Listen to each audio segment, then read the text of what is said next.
गोरखपुर कैसे पहुंच गए योगी आदित्यनाथ और अखिलेश यादव ने क्यों अपने उम्मीदवारों के नाम लगा के रखे हैं अपने सीने से, और ममता बनर्जी की उस पॉलिटिक्स को कैसे कांग्रेस ने दिया है झटका जो कांग्रेस को ही कर रही थी खत्म, और अरविंद केजरीवाल ने भगवंत मान के सहारे कैसे एक तीर से साधे कई निशाने।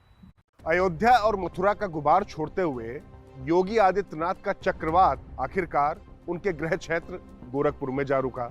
वो वहां चुनाव लड़ने पहुंचे तो उसको लेकर तमाम कयास लग रहे हैं। कोई कह रहा है कि बाकी सब तो शिगुफा था, वो पहले से ही वहां लड़ना चाहते थे।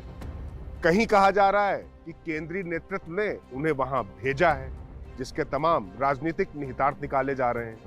लेकिन आप किसी निष्कर्ष पर पहुंचे उससे पहले आपको पिछले हफ्ते जो दिल्ली में घटित हुआ वो बात बताते हैं, उससे आप किसी निष्कर्ष तक पहुंचने में थोड़ा सा सफल है। मैं आभारी हूं आदरणीय प्रधानमंत्री जी का, आदरणीय राष्ट्रीय अध्यक्ष जी का और संसदीय बोर्ड का, जिन्होंने मुझे गोरखपुर से भारतीय जनता पार्टी का प्रत्याशी बनाया।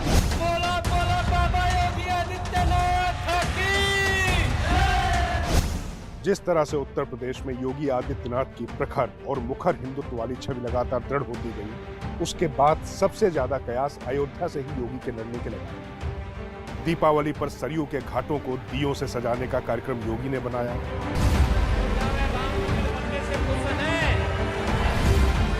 सरकारी खर्च पर दिए जले, फूल बरसाए गए और अयोध्या के पुराने वैभव की तरफ जाने की झलक देने की कोशिश की।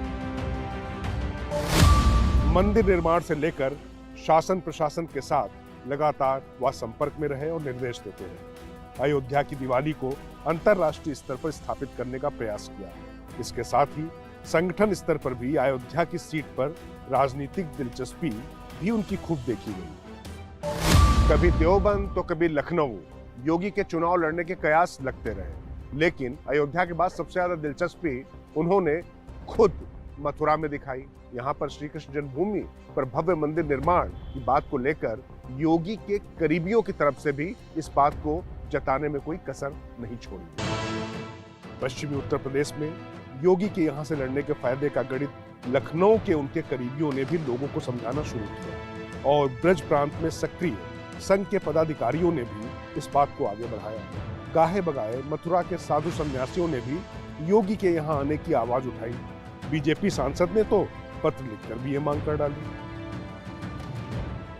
2 बार स्वप्न आए, दोनों बार मुझे ऐसा लगा कि भगवान कृष्ण मुझसे कह रहे हैं कि मैं उनके और अपने राष्ट्रीय अध्यक्ष जी के बीच में मध्यस्थ बन करके उनका संदेश भेजूं कि वो मथुरा से चुनाव लड़े। मैंने प्रातःकाल सुबह उठते ही आदरणीय नड्डा जी को पत्र लिखा। खैर, फिर अचानक लखनऊ से लेकर दिल्ली तक बेहद उच्च पदस्थ सूत्र जो पार्टी और सरकार के हैं वो खबर देते हैं कि योगी आदित्यनाथ का अयोध्या से लड़ना तय हो चुका है। लेकिन अचानक सूची जारी होती है प्रत्याशियों की, और उसमें योगी आदित्यनाथ भेज दिए जाते हैं गोरखपुर शहर सीट पर, और इसके मायने समझाने वालों की बाढ़ सी आ जाती है।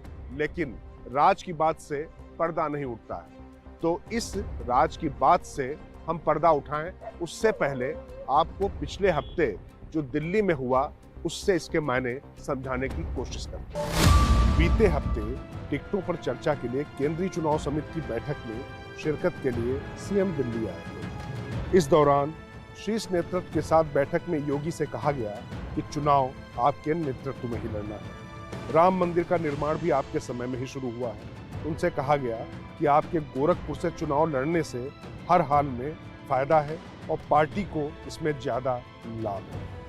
इसके साथ ही टिकटों के वितरण पर भी योगी को साफ कह दिया गया है कि हो सकता है कई बार कोई उम्मीदवार ऐसा हो जो आपको उचित ना लगता हो, लेकिन उपयोगिता के हिसाब से वह सही हो सकता है।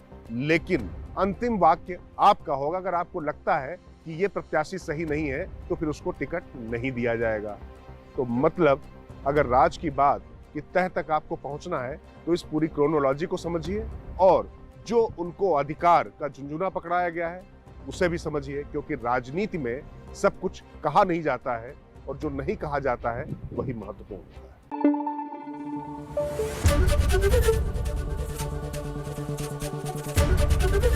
ABP News आपको रखे आगे।